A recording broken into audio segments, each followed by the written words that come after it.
नमस्कार दोस्तों, कैसे हो आप सब। स्वागत है आप सभी का अच्छी टिप्स यूट्यूब चैनल में। आज के इस वीडियो में मैं आपको बताऊंगा खाना खाने के बाद पूजा करना चाहिए या नहीं। दोस्तों, आप इस वीडियो को शुरू से लेकर अंत तक पूरा देखिएगा ताकि आपको पूरी जानकारी प्राप्त हो सके। तो चलिए शुरू करते हैं। क्या खाना खाने के बाद भगवान की पूजा करनी चाहिए? हिंदू धर्म में शुरुआत से ही उपवास और पूजा पाठ का बहुत महत्व रहा है। लोग अपने इष्ट देवता की पूजा करते हैं और उपवास रखते हैं। हिंदू धर्म के अनुसार उपवास में कुछ चीजें खाने के लिए वर्जित रहती हैं।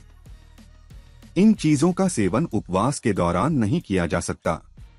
लेकिन हर एक व्यक्ति उपवास नहीं रहता। कुछ लोग प्रतिदिन भगवान की सिर्फ पूजा करते हैं और उपवास नहीं रखते। ऐसे में लोगों के बीच में इस बात को लेकर काफी मतभेद रहा है कि हमें भगवान की पूजा खाना खाने के बाद करनी चाहिए या नहीं करनी चाहिए।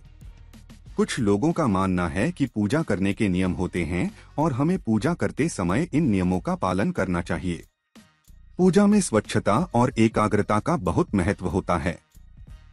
ऐसे लोगों का मानना होता है कि भोजन करने के बाद शरीर में आलस आता है, जिससे एकाग्रता भंग होती है और हम पूरे मन से भगवान की पूजा नहीं कर पाते। इसीलिए ऐसे लोग ये मानते हैं कि भगवान की पूजा खाना खाने के बाद नहीं करनी चाहिए। वही कुछ लोगों का मानना है कि खाना खाने के बाद भी भगवान की पूजा की जा सकती है, क्योंकि बहुत पहले एक कहावत कही गई थी कि भूखे भजन न होए गोपाला, पकड़ तेरी काठी पकड़ तेरी माला। भगवान कहते हैं कि मैं किसी भी तरह के ढोंग या दिखावे का भूखा नहीं हूँ। मेरी पूजा में किसी भी तरह का दिखावा नहीं होना चाहिए। कोई भी व्यक्ति यदि किसी भी परिस्थिति में मेरा सच्चे मन से नाम लेता है या मेरी पूजा करता है तो मैं अपने आप खुश हो जाऊंगा। पूजा करने का मतलब ये नहीं कि पाखंडियों की तरह हाथ में घंटा और माला लेकर घंटों तक भगवान के सामने बैठे रहे और मन में बुरे विचार पनपते रहें। ऐसी पूजा सिर्फ दिखावे की पूजा होती है। इस तरह की पूजा करने से कोई मतलब नहीं निकलता। आप किसी भी परिस्थिति में हो, चाहे आपने भोजन कर लिया हो या ना किया हो, यदि आप सच्चे मन से भगवान की पूजा करते हैं तो आप खाना खाने के बाद भी भगवान की पूजा कर सकते हैं। भगवान की पूजा कब करनी चाहिए? भगवान की पूजा करने का कोई भी निश्चित समय नहीं है, लेकिन ऐसा माना जाता है कि यदि भगवान की पूजा सुबह के समय की जाए तो भगवान खुश होते हैं।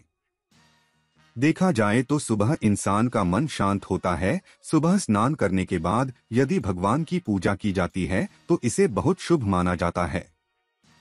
और सुबह के समय सच्चे मन से पूजा करने और ध्यान लगाने से दिन भर हमारा मन एकाग्र रहता है और हमारा मन काम में लगा रहता है। पूरे दिन शरीर में एनर्जी भी बनी रहती है। भगवान की पूजा कब नहीं करनी चाहिए? नीचे दिए गए 4 काम करने के बाद भगवान की पूजा नहीं करनी चाहिए। भगवान की पूजा करने से भगवान प्रसन्न होते हैं और हमारे घर की सभी परेशानियां दूर करते हैं। लेकिन कुछ काम ऐसे हैं जिन्हें करने के बाद भगवान की पूजा नहीं करनी चाहिए। 1. नॉन वेज या मांसाहार खाने के बाद भगवान की पूजा नहीं करनी चाहिए।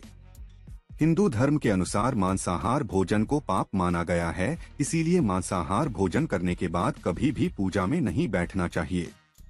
2. ऐसा माना जाता है कि शौच करने के तुरंत बाद भगवान की पूजा नहीं करनी चाहिए। यदि आप शौच करने के बाद स्नान कर लेते हैं तो इसके बाद भगवान की पूजा की जा सकती है। 3. लड़ाई झगड़ा और मारपीट करने के बाद भी भगवान की पूजा नहीं करनी चाहिए। लड़ाई झगड़ा और मारपीट करने से हमारा मन अशांत रहता है, हमारे मन में शांति नहीं रहती। इसीलिए कभी भी गुस्से वाले मन से भगवान की पूजा नहीं करनी चाहिए। 4. यदि हम कोई ऐसा काम करते हैं जिससे हमारे शरीर में कोई गंदगी लग जाती है या हमारे कपड़े बहुत ज्यादा गंदे हो जाते हैं, इस स्थिति में भी पूजा में नहीं बैठना चाहिए। ऐसा माना जाता है कि पूजा में बैठते समय हमेशा स्नान करके और साफ सुथरे कपड़े पहनकर बैठना चाहिए। ऊपर बताए गए इन 4 कामों को करने के बाद भगवान की पूजा नहीं की जानी चाहिए। लेकिन यदि आप किसी बुरी परिस्थिति से गुजर रहे हैं तो आप किसी भी समय भगवान का स्मरण कर सकते हैं। भगवान का स्मरण करने में कोई बुराई नहीं है। तो आखिर में ये कहा जा सकता है कि हम भोजन करने के बाद भगवान की पूजा कर सकते हैं, इसमें कोई बुराई नहीं है। और आपके क्या विचार हैं भगवान की पूजा करने के बारे में हमारे साथ कमेंट में जरूर शेयर कीजिएगा। तो दोस्तों आज के लिए बस इतना ही। अगर आपको जानकारी पसंद आई है तो वीडियो को छोटा सा लाइक करें और चैनल को सब्सक्राइब करके घंटी का बटन जरूर दबा लें। धन्यवाद।